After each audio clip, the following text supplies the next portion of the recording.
Hello साथियों, welcome to royal study. दोस्तों, आज के इस वीडियो में मध्य प्रदेश जेल प्रहरी फॉरेस्ट गार्ड 2023 के स्पेशल एग्जाम का नेक्स्ट एनालिसिस आपके लिए लेकर आ चुके हैं। 12 जून 2023 को हम फर्स्ट शिफ्ट के एनालिसिस कवर करने वाले पूरे क्वेश्चन हमें मिल चुके हैं, जो कि पूरी डिटेल के साथ में इस वीडियो में हम कवर आपको करवाएंगे। इस वीडियो की पीडीएफ के लिए आपको टेलीग्राम को ज्वाइन कर लेना है, एप्लीकेशन को डाउनलोड कर लेना है। दोनों की लिंक आपको डिस्क्रिप्शन में मिल जाएगी। ये 3 स्टेप अगर आप फॉलो कर लेते हैं अच्छे से तो आपको कोई भी दिक्कत नहीं होगी, आसानी से पीडीएफ मिल जाएगी। क्लियर है? और जो लोग नए जुड़े हैं वो इस स्टेप को फॉलो करिएगा, आपको आसानी से पीडीएफ मिल जाएगी। गाइस, ये हमारी जेल प्रहरी फॉरेस्ट गार्ड की बिल्कुल लेटेस्ट टेस्ट सीरीज है। 251 रुपए की टेस्ट सीरीज सिर्फ और सिर्फ आपको 99 रुपए में मिल रही है। लिमिटेड टाइम है, जल्दी करें क्योंकि लिमिटेड टाइम के लिए ये ऑफर है। जल्दी ये ऑफर समाप्त होना है। बिल्कुल नए पैटर्न की टेस्ट सीरीज है, तो आप एक बार जरूर से विजिट करिएगा। इस टेस्ट सीरीज में पूरा जितने भी नए कंटेंट आपके एग्जाम में पूछे जा रहे हैं, नए टॉपिक से, वो पूरा है इसमें। तो आप एक बार इसका डेमो भी चेकआउट करें, आपको पता चल जाएगा। कोई डाउट है, कुछ क्वेरीज है तो आप हमें नंबर पर कांटेक्ट कर सकते हैं। इस वीडियो में हम 5 सब्जेक्ट के क्वेश्चंस कवर करेंगे। अगर आगे आने वाले दिनों में आपका एग्जाम है तो आप हमें नंबर पर अपने क्वेश्चन जरूर से अपडेट करवा दें एग्जाम सेंटर से निकलने के तुरंत बाद, ताकि हम आपको सबसे सटीक एनालिसिस प्रोवाइड कर पाएं। गाइज, आज हमें जो क्वेश्चंस भेजे हैं ये अंबिका जाट जी जो कि इंदौर से हैं, इन्होंने 63 स्कोर किया है। द्वारिका कुशवाहा जी जो कि टीकमगढ़ से हैं, इन्होंने 58 स्कोर किया है। आलोक शुक्ला जी जो कि रीवा से है, इन्होंने 70 स्कोर किया है। राहुल सिंह कुशवाहा जी गाडरवाड़ा नरसिंहपुर से 62 स्कोर इन्होंने किया है। कृष्ण प्रताप सिंह जी जो कि मंदसौर से हैं, 68 इन्होंने स्कोर किया है। मनीष मीना जी जो कि राजगढ़ से हैं, 75 स्कोर किया है। जितेंद्र यादव जी जो कि सागर से हैं, इन्होंने 55 स्कोर किया है। सुनीता जी जो कि इंदौर से हैं, क्लियर है। श्रद्धा पटेल जी जो कि सागर से है, 51 स्कोर किया है। वीरेंद्र लोधा जी जो कि गुना से है, 73 स्कोर किया है। और अमित धावरे जी जो कि सीहोर से हैं, इन्होंने 61 स्कोर किया है। इसके बाद में भगवान सिंह राठौर जी जो कि जबलपुर से हैं, इन्होंने 73 स्कोर किया है। इन्होंने भी हमें क्वेश्चंस बताए। ये पीपीटी पीडीएफ बन चुकी थी, उसके बाद में इन्होंने बताया है, इसलिए यहाँ पर नाम मेंशन हम नहीं करवा पाए हैं, बट अब इनका नाम भी हमने बता दिया है। इन सभी ने काफ़ी अच्छे क्वेश्चंस हमें शेयर किए हैं आज के जो एनालिसिस है इसमें, और काफ़ी हेल्प यहाँ से मिली है हमें क्वेश्चंस को कलेक्ट करने में। क्लियर है? इन्होंने लगभग पूरे क्वेश्चंस हमें बताए हैं। क्लियर है? तो गाइस, हम इनका बहुत बहुत धन्यवाद देना चाहेंगे। और आपका भी आगे आने वाले दिनों में एग्जाम है तो आप हमें नंबर पर अपने क्वेश्चंस एग्जाम सेंटर से निकलने के तुरंत बाद हमें अपडेट करवा दें, ताकि आपको हम सटीक और 100% एक्यूरेट जो क्वेश्चंस है आपके एग्जाम में पूछे गए उनसे आपको रूबरू करवा पाएं। गाइस, इस वीडियो को अभी हम स्टार्ट करते हैं, और इस वीडियो को लाइक कर दीजिए, शेयर कर दीजिए। चैनल को अभी तक सब्सक्राइब नहीं किया, सब्सक्राइब करके बेल आइकन को दबा दे, ताकि जो भी नया वीडियो आए उसका नोटिफिकेशन भी आपको मिलता रहे। देखिए गाइस, हमारा पहला क्वेश्चन पूछा गया आज का, द्वितीय विश्व युद्ध की बेसिकली यहाँ पर बात की गई है। द्वितीय विश्व युद्ध जो है ये किस वर्ष शुरू हुआ था, ये पूछा है। 1939 आपका करेक्ट आंसर रहेगा। 1939 में 1 सितंबर 1939 को द्वितीय विश्व युद्ध शुरू हुआ था। और दूसरा जो विश्व युद्ध था ये एक वैश्विक युद्ध था जो 1939 से 1945 तक ये चला था। कब तक चला था, कब खत्म हुआ था, ये भी पूछा जा सकता है। इसमें 2 विरोधी सैन्य गठबंधन था। मित्र राष्ट्र और दूरी शक्तियों बनाने वाली सभी महान शक्तियों सहित दुनिया के अधिकांश देश इसमें शामिल थे। तो द्वितीय विश्व युद्ध 20वीं सदी के भू राजनीतिक इतिहास के महान जल क्षेत्रों में से एक था। और यह दूरी राष्ट्रों जर्मनी, इटली और जापान और मित्र राष्ट्र जैसे फ्रांस, ग्रेट ब्रिटेन, संयुक्त राज्य अमेरिका, सोवियत संघ, रूस और कुछ हद तक चीन के बीच में बेसिकली यह लड़ा गया था। लगभग 70 देशों के सभी बल इस युद्ध में शामिल थे। और इस युद्ध के दौरान दुनिया 2 हिस्सों में बेसिकली बट गई थी। तो आप याद रखिएगा, विश्व युद्ध प्रथम, द्वितीय, इनको आप देख लीजिएगा, यहां से क्वेश्चन आपका बनेगा। अगला क्वेश्चन पूछा गया है, महाकालेश्वर ज्योतिर्लिंग के शहर में स्थित है। सही जवाब रहेगा आपका उज्जैन में। उज्जैन करेक्ट आंसर रहेगा। देखिए, मध्य प्रदेश में बेसिकली 2 ज्योतिर्लिंग है आपका, एक तो महाकालेश्वर उज्जैन में, दूसरा ओमकारेश्वर खंडवा में। तो इन दोनों को आप याद रखिएगा। और ये जो महाकालेश्वर मंदिर है उज्जैन, ये आपका क्षिप्रा नदी के तट पर स्थित है। ये जो क्षिप्रा नदी निकलती है ये काकरी बल्डी से निकलती है, काकरी बल्डी इंदौर से, याद रखिएगा। मंदिर भगवान शिव को समर्पित है और 12 ज्योतिर्लिंगों में से एक है। मध्य प्रदेश में बेसिकली 2 ज्योतिर्लिंग है। भारत के 12 ज्योतिर्लिंगों में से 2 मध्य प्रदेश में है। भगवान शिव की मूर्ति को दक्षिण मुखी के रूप में इसमें जाना जाता है, और एकमात्र दक्षिण मुखी मूर्ति भी है ऐसा कहा जाता है। और इसका अर्थ है कि यह दक्षिण की ओर है, यानी दक्षिण मुखी दक्षिण की ओर है। और यहाँ तमिल सेवियत नयनार अप्पार द्वारा गाए गए वेपुट इस्लामस के मंदिरों में से एक है। और यह मंदिर 18 महाशक्ति पीठों में से एक है। इसकी वर्तमान अगर अपन संरचना की बात करें कि इसका निर्माण किसने करवाया था, तो इस मंदिर की वर्तमान संरचना का निर्माण 1734 में मराठा जनरल राणोजी शिंदे द्वारा करवाया गया था या किया गया था। अगला क्वेश्चन है, पंडित जवाहरलाल नेहरू निम्न में से किस समिति के अध्यक्ष नहीं थे। सही जवाब रहेगा प्रारूप समिति, आपका करेक्ट आंसर हो जाएगा। पंडित जवाहरलाल नेहरू प्रारूप समिति के अध्यक्ष नहीं थे। प्रारूप समिति के अध्यक्ष कौन थे? डॉक्टर बी आर अम्बेडकर थे, याद रखिएगा। और डॉक्टर बी आर अम्बेडकर प्रारूप समिति के अध्यक्ष थे। तो फिर जवाहरलाल नेहरू जो थे ये किस समिति के अध्यक्ष थे? तो जवाहरलाल नेहरू जो है ये संघ शक्ति समिति के अध्यक्ष थे। राज्य समिति के अध्यक्ष थे और संघ संविधान सभा समिति के जो है अध्यक्ष थे। इन तीनों समिति के अध्यक्ष ये थे। हम लिस्ट आपके लिए लेकर आ चुके हैं, आपको कवर करवा देंगे। तो प्रारूप समिति की अगर अपन बात करें तो इसका गठन 29 अगस्त को हुआ था 1943 को। नए संविधान का प्रमुख तैयार करने के लिए यानी प्रारूप तैयार करने के लिए एक प्रारूप समिति का गठन इसके रूप में किया गया था। तो क्वेश्चन में यही पूछा गया है कि जवाहरलाल नेहरू जो है किस समिति के अध्यक्ष नहीं थे। इनकी ये तीनों समितियां हैं, इन तीनों को छोड़कर जो भी आपका ऑप्शन मिला होगा वो आपका करेक्ट आंसर रहेगा। और बात करें प्रारूप समिति के, इसके अध्यक्ष है डॉक्टर BR अम्बेडकर। प्रांतीय संविधान समिति के अध्यक्ष सरदार वी पटेल और मौलिक अधिकारों पर सलाहकार समिति के अध्यक्ष थे सरदार वी पटेल। प्रक्रिया समिति के नियमन के अध्यक्ष डॉक्टर राजेंद्र प्रसाद। संचालन समिति के अध्यक्ष डॉक्टर राजेंद्र प्रसाद। वित्त और कर्मचारी समिति डॉक्टर राजेंद्र प्रसाद इसके अध्यक्ष थे। क्रेडेंशियल समिति जो थी इसके अल्लादी कृष्णा स्वामी अयंगर थे इसके अध्यक्ष। सदन समिति के अध्यक्ष पट्टाभी सीतारमैया। व्यापार समिति का आदेश अध्यक्ष MK मुंशी और झंडा समिति के अध्यक्ष थे राजेंद्र प्रसाद। तो इन सभी के बारे में आप याद रखिएगा, यहां से क्वेश्चन बन चुका है और आगे भी बनेगा। गाइस एक और चीज मैं बता दूं, जो लोग कमेंट करके बताते हैं कि क्या ये वीडियो ग्रुप 4 के लिए सफिशिएंट है, तो मैं यही कहना चाहूंगा गाइस, क्वेश्चंस एक ही है, ग्रुप 4 की एग्जाम हो या MP कांस्टेबल की हो या पटवारी की हो या किसी और एग्जाम की आप तैयारी कर रहे हो MP की, ये क्वेश्चंस आपके यहीं से आएंगे। इसमें कुछ ऐसा नहीं है कि पटवारी के लिए अलग क्वेश्चन है तो कांस्टेबल के लिए अलग है, सारा एक ही है, क्वेश्चन यहीं से बनेगा। आपने अभी तक 3-4 एग्जाम दे ली होगी, आपको भी आइडिया लगा होगा कि क्वेश्चन घुमा फिरा के वही पूछे जा रहे हैं और कुछ भी अलग नहीं है, बस थोड़ा सा स्कोप इधर उधर कर देता है कि कभी करंट का उठा लेता है, कभी हिस्ट्री पॉलिटी कर देता है, बाकी क्वेश्चन वही है, इसमें कुछ भी चेंजेस देखने को अपन को नहीं मिलता है। अगला क्वेश्चन है, भारत में हरित क्रांति की शुरुआत कब हुई थी? तो 1965 से 68 के बीच में भारत में हरित क्रांति की शुरुआत हुई थी।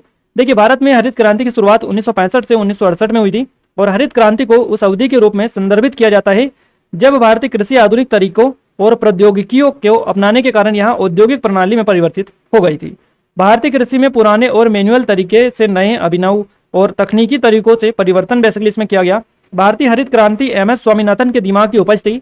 MS स्वामीनाथन जो है इनको भारत में हरित क्रांति के जनक के रूप में जाना जाता है। अगला क्वेश्चन है, कैलाश सत्यार्थी को नोबेल पुरस्कार किस वर्ष में मिला था? कैलाश सत्यार्थी को नोबेल पुरस्कार मिला वर्ष 2014 में। देखिए 2014 में कैलाश सत्यार्थी को नोबेल पुरस्कार से सम्मानित किया गया। 2014 में कैलाश सत्यार्थियों को बच्चों और युवाओं के दमन के खिलाफ उनके संघर्ष और सभी बच्चों के शिक्षा के अधिकार के लिए संयुक्त रूप से मलाला यूसुफजई के साथ में नोबेल शांति पुरस्कार से इनको सम्मानित किया गया। 17 साल की उम्र में वह यह पुरस्कार पाने वाले सबसे कम उम्र की व्यक्ति बन गई, यानी कि मलाला यूसुफजई की बात की जा रही है। बच्चों के अधिकार कार्यकर्ता कैलाश सत्यार्थी को वित्तीय लाभ के लिए बच्चों के गंभीर शोषण पर ध्यान केंद्रित करने के लिए नोबेल पुरस्कार से सम्मानित किया गया। अगला क्वेश्चन है, पर्यटन स्थल एरन कहाँ स्थित है? तो पर्यटन स्थल है बेसिकली ये एरन अभिलेख, तो ये आपका सागर में है, सागर आपका करेक्ट आंसर रहेगा। एरन अभिलेख, एरन भारत के मध्य प्रदेश के सागर जिले में एक प्राचीन शहर और पुरातात्विक स्थल है ये, और यह गुप्त साम्राज्य के एरिकीना प्रदेश की राजधानी थी। एरन शिलालेख जो है ये गुप्त युग के दौरान प्रचलित सती प्रणाली या सती प्रथा की पुष्टि करता है। सती प्रथा के जो प्रथम साक्ष्य मिले यहीं से मिले हैं, एरन सागर से। विधवा पुनर्विवाह पर प्रतिबंध लगा देना, गुप्त युग के दौरान बालिकाओं को बुनियादी शिक्षा से वंचित कर देना भी इसमें वर्णित किया गया है। समुद्रगुप्त की उपलब्धियां हरिसेन द्वारा लिखित इलाहाबाद के शिलालेख में पाई जाती हैं। अगला क्वेश्चन की बात करते हैं, नेक्स्ट क्वेश्चन पूछा गया, यूरोपीय गोल्डन बूट अवार्ड 2021-22 किसको मिला है? तो ये रॉबर्ट लेवांडोव्स्की को मिला है, याद रखिएगा लेवांडोव्स्की को मिला है, रॉबर्ट लेवांडोव्स्की को यूरोपीय गोल्डन बूट अवार्ड 2021-22। तो याद रखिएगा लेवांडोव्स्की ने अब अपने करियर के 11 गोल्डन बूट पुरस्कार जीते हैं। पूर्व बेरूसिया डॉर्टमुंड और बायर्न म्यूनिक गोल मसी ने बुंडेसलिगा से अग्रणी स्कोरर के रूप में जर्मनी से में अपने 12 स्कोर में सत्रों में से 7 का अंत किया। तो ये आप याद रखिएगा, इन्होंने अब तक 11 पुरस्कार जीते हैं।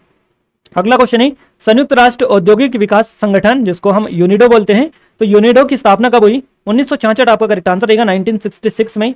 देखिए यूनिडो जो है ये संयुक्त राष्ट्र की एक विशेष एजेंसी है जो गरीबों में कमी है ना, गरीबी में कमी, समावेशी वैश्वीकरण और पर्यावरणीय स्थिरता के लिए औद्योगिक विकास को बढ़ावा देती है। इस मिशन का क्या मिशन है ये? तो सदस्य राज्यों में समावेशी और सतत औद्योगिक विकास को बढ़ावा देना और उसमें तेजी लाना इस मिशन का काम है। क्लियर है? अप्रैल 2019 तक यूनिडो के 170 सदस्य देश हैं। यूनिडो की अगर अपन बात करें और डिटेल में, तो यूनिडो मिशन को 2013 में 15वें यूनिडो जनरल कॉन्फ्रेंस में अपनाया गया था, जैसा कि लीमा घोषणा में वर्णित है। अगला क्वेश्चन पूछा गया, मध्य प्रदेश में विशेष रूप से कमजोर जनजाति समूह कौन सा है? तो बैगा, सहरिया और भारिया ये जो है मध्य प्रदेश में विशेष रूप से कमजोर जनजाति समूह है। PVTGS जनजाति ये है मध्य प्रदेश की, तो PVTGS विशेष रूप से कमजोर जनजाति समूह के लिए खड़ा है और 1973 में डेबर आयोग ने पहली बार अलग अलग श्रेणियों के निर्माण की सिफारिश की जो आदिवासी समूहों के बीच सबसे कम विकसित है। तो सरकार ने 2006 में पीटीजीएस का नाम बदलकर पीवीटीजीएस कर दिया है और भारत में कुल 75 पीवीटीजीएस है। तो याद रखिएगा, पीवीटीजीएस का मतलब होता है आर्थिक या विशेष रूप से कमजोर जनजाति समूह। क्लियर है। तो वर्तमान में अगर अपन बात करें मध्य प्रदेश में तो 3 जनजाति है पीवीटीजीएस श्रेणी में, बेगा, सहरिया और भारिया। इन जनजातियों का चयन गृह मंत्रालय के द्वारा किया जाता है। पीवीटीजीएस की अधिक जो आवश्यक संख्या है, सबसे अधिक कहां पर है पीवीटीजीएस, तो ये ओडिशा राज्य में देखने को मिलते हैं। अगला क्वेश्चन पूछा गया, नाबार्ड में आरबीआई का कितना हिस्सा है। नाबार्ड में आरबीआई का जो हिस्सा है, देखिए क्वेश्चन 2 तरीके से पूछा जाता है कि नाबार्ड में आरबीआई का वर्तमान में हिस्सा कितना है या फिर पहले कितना हिस्सा था। अभी वर्तमान में एक्चुअली चीजें क्या हुई है, आरबीआई ने जो जितना हिस्सा था आरबीआई के पास में नाबार्ड का, ये सारा इन्होंने भारत सरकार को दे दिया है, यानी कि भारत सरकार को ये सारा हिस्सा इन्होंने दे दिया है, हिस्सेदारी बेच दी है। आरबीआई ने अपनी हिस्सेदारी भारत सरकार को बेच दी, तो इस तरह से ये चीजें हुई। तो अभी वर्तमान में आरबीआई के पास में नाबार्ड का कोई भी हिस्सा नहीं है। पहले था 72.5% हिस्सा था पहले, जो कि इन्होंने भारत सरकार को बेच दिया। आरबीआई के पास नाबार्ड में 72.5% हिस्सेदारी थी और अब वर्तमान में आरबीआई के पास नाबार्ड की हिस्सेदारी नहीं है। राष्ट्रीय कृषि और ग्रामीण विकास बैंक, इसका फुल फॉर्म है नाबार्ड का, इसकी स्थापना 1982 में हुई थी और आरबीआई ने अपनी हिस्सेदारी बेच दी थी और अब भारत सरकार की इसमें 99% हिस्सेदारी है। यानी कि नाबार्ड में भारत सरकार की अगर आपसे पूछा जाए तो 99% हिस्सेदारी अब है। अगला क्वेश्चन पूछा गया, जम्मू कश्मीर का लोक संगीत कौन सा है। तो देखिए जम्मू कश्मीर का जो लोक संगीत है ये चक्री है, रहूफ, लदी शाह, ग्वात्री और सूफियाना, ये कुछ है। इनमें से ही आपको ऑप्शन मिला होगा। क्लियर है। ये जम्मू कश्मीर का प्रमुख लोक संगीत है जो कि आपको ऑप्शन में दिए होंगे। तो जम्मू कश्मीर में शास्त्रीय संगीत में सूफियाना कलाम या कश्मीरी शास्त्रीय और हिंदुस्तानी शास्त्रीय संगीत शामिल है। सूफियाना कलाम का अपना एक राग है जिसे हम मकम के नाम से जानते हैं, जिसे मकम कहा जाता है, और संतूर एक 100 स्ट्रिंग परफ्यूक्शन और इंस्ट्रूमेंट का उपयोग मुख्य संगत के रूप में किया जाता है।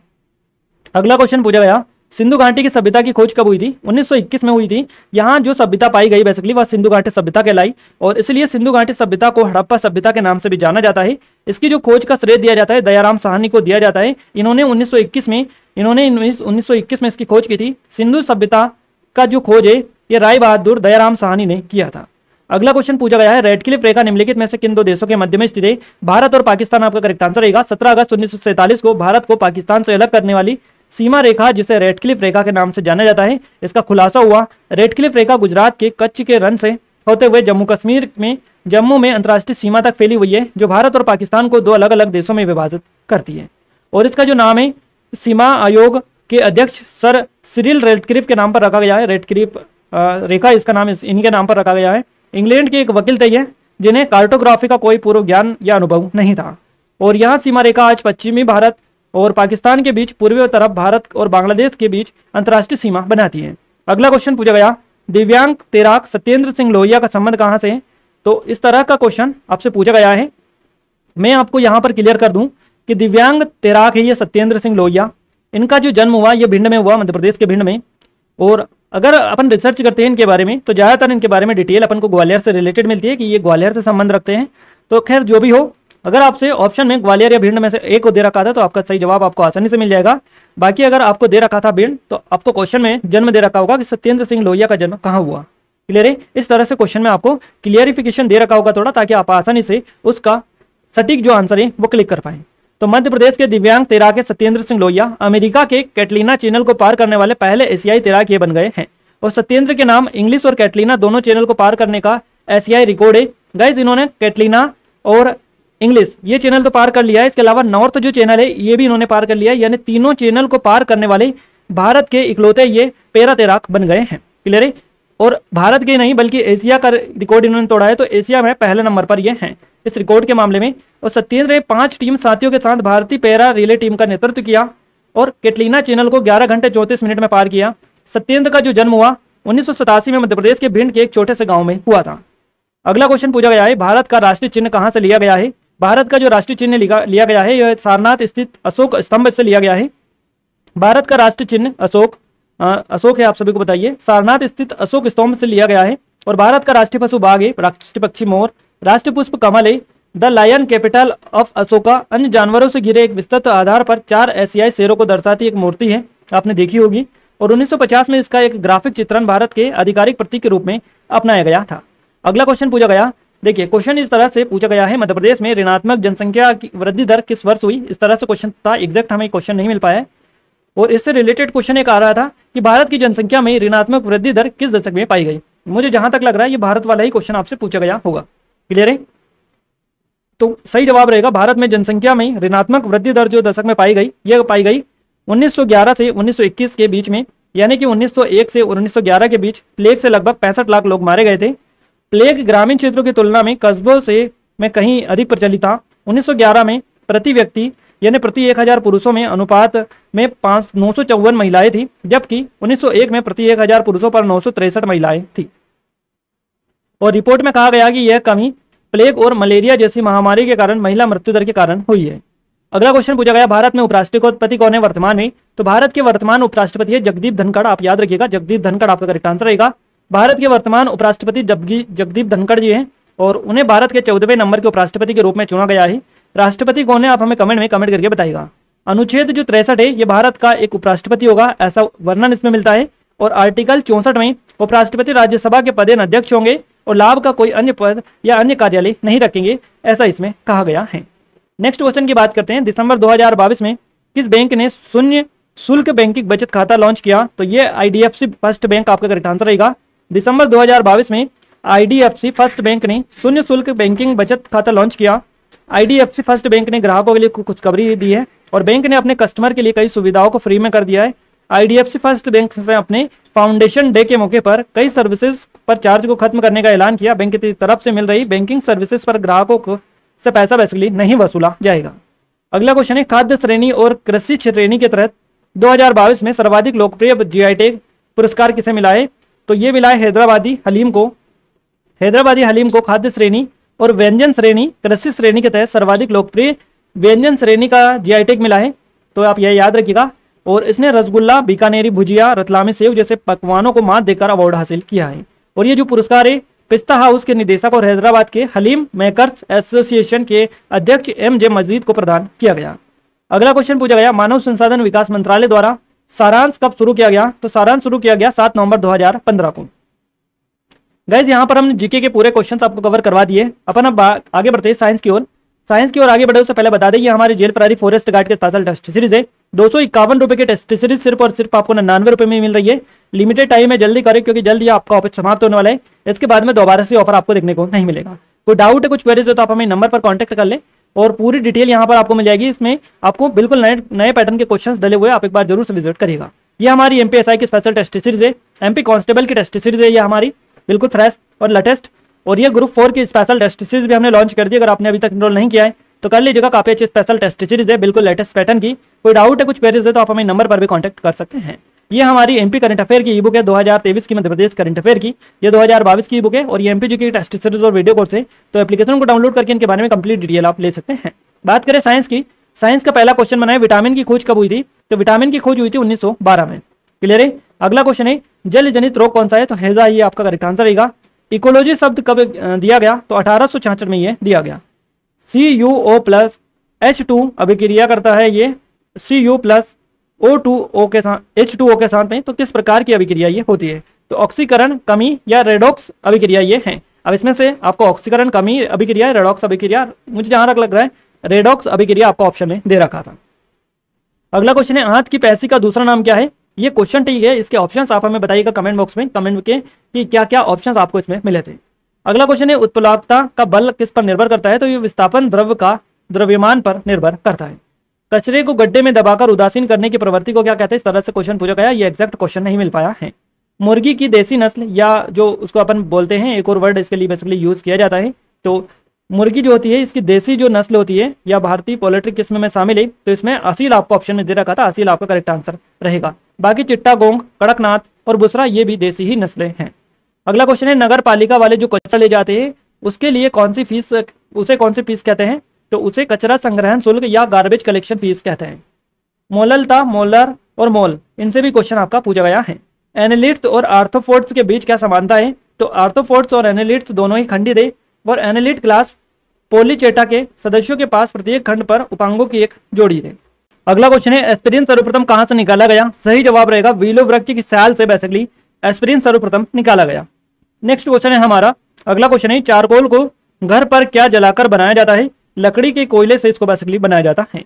मैग्नेटाइट रेगिस्तान का एक अयस्क या खनिज है, तो मैग्नेटाइट जो है ये लोहे का एक अयस्क है। पौधों में गैसों का आदान प्रदान किससे होता है? तो रंध्रों द्वारा होता है। रंध्रों आपका करेक्ट आंसर रहेगा। किस जीव में मनुष्य से कम गुणसूत्र पाए जाते हैं? तो किस जीव में मनुष्य से कम गुणसूत्र पाए जाते हैं? तो अमीबा में पाए जाते हैं। बेसिकली इसमें सबसे कम पाए जाते हैं। मनुष्य में स्वर यंत्र या गला क्या उत्पन्न करता है? तो ये ध्वनि उत्पन्न करता है।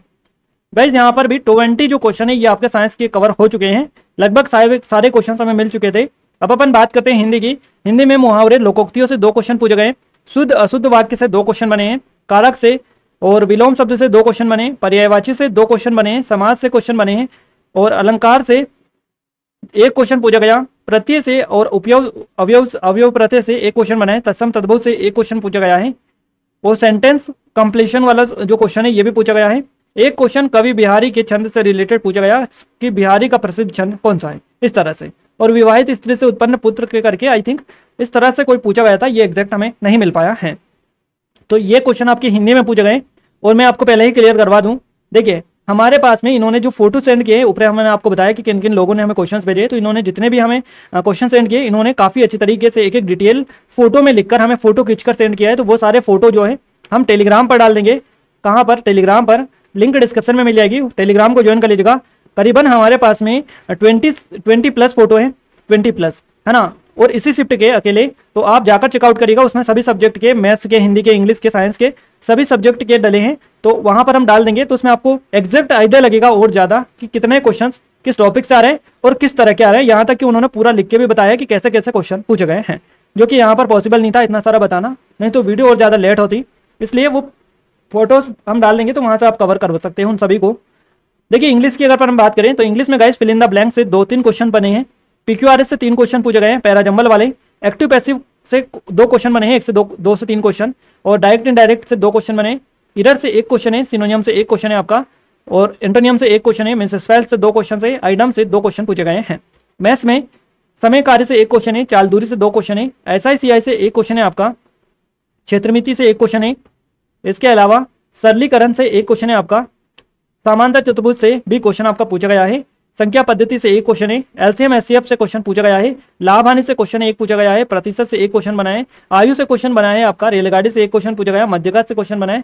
बेड और बोर्डमास से 3 क्वेश्चन पूछे गए। औसत से क्वेश्चन 1 पूछा गया और इस तरह का क्वेश्चन आपका पूछा गया है। नाउ धारा वाला क्लियर है। ये सिंप्लीफिकेशन का इस तरह का क्वेश्चन पूछा गया है। सरलीकरण या संख्या पद्धति का, तो इस तरह से क्वेश्चन है। और एग्जैक्ट आपको हम फोटो टेलीग्राम पर अपडेट करवा देंगे ताकि वहां से आपको आइडिया लग जाएगा पूरा किस तरीके से है, क्या क्या क्वेश्चन एग्जैक्ट पूछे गए हैं। क्लियर है। तो आप जाकर ज्वाइन कर लीजिएगा टेलीग्राम को भी। और जिन लोगों ने एप्लीकेशन को डाउनलोड नहीं किया है, टेलीग्राम को नहीं किया है, वो जाकर ज्वाइन कर लीजिएगा। एप्लीकेशन पर इस वीडियो के PDF डाल देंगे ताकि यहाँ से आप अच्छे से रिवीजन कर पाएं और सारी चीजें आपको कवर हो जाएगी। क्लियर है। तो टेलीग्राम को, एप्लीकेशन को, दोनों को ज्वाइन कर लीजिएगा। और इस वीडियो के PDF के लिए आपको क्या करना है, ऑलरेडी हम आपको बता चुके हैं। 3 स्टेप को फॉलो करना है। यह हमारी जेल फरारी फॉरेस्ट गार्ड की बिल्कुल लेटेस्ट टेस्ट सीरीज है। 251 रुपए के टेस्ट सीरीज सिर्फ और सिर्फ आपको 99 रुपए में दी जा रही है। लिमिटेड टाइम है, जल्दी करें क्योंकि जल्दी ये ऑफर समाप्त होने वाला है। लिमिटेड टाइम के लिए ये बचा हुआ है। कोई डाउट है, कुछ क्वेरीज है तो आप हमें नंबर पर कांटेक्ट कर सकते हैं। ये हमारी MP SI की स्पेशल टेस्ट सीरीज है। MP कांस्टेबल की स्पेशल टेस्ट सीरीज है। ये हमारी MP ग्रुप 4 की असिस्टेंट ग्रेड 3 की स्पेशल टेस्ट सीरीज है। नई टेस्ट सीरीज है। फ्रेश कंटेंट है पूरा आपका नया वाला, तो आप एक बार जरूर से विजिट करिएगा। ये ई बुक है हमारी 2023 की मध्य प्रदेश करंट अफेयर की, ये 2022 की ई बुक है। तो इन सभी की लिंक डिस्क्रिप्शन में डालिए। एप्लीकेशन को डाउनलोड करके इनके बारे में आप कंप्लीट डिटेल ले सकते हैं। क्लियर है गाइस। इस वीडियो की PDF के लिए टेलीग्राम को, एप्लीकेशन को डाउनलोड कर लीजिएगा। दोनों की लिंक आपको डिस्क्रिप्शन में मिल जाएगी। और ये 3 स्टेप फॉलो करेंगे, आसानी से आप PDF को डाउनलोड कर सकते हैं, कोई भी दिक्कत नहीं होगी। अब तक की जितनी भी PDF है ऑलरेडी हम डाल चुके हैं। और हमारे एग्जाम टाउन पर जो वीडियोस डले हुए हैं, एग्जाम टाउन चैनल पर 350 क्वेश्चन वाले और 250 क्वेश्चन वाले, जो कि अब तक के सभी शिफ्टों में पूछे गए हैं, तो उनकी PDF हमने जेल फरारी वाली जो टेस्ट सीरीज है उसमें डाल दी है। तो वहां पर आप जाकर चेकआउट कर लीजिएगा। हमने फोल्डर बनाकर उसमें डाल दिया है।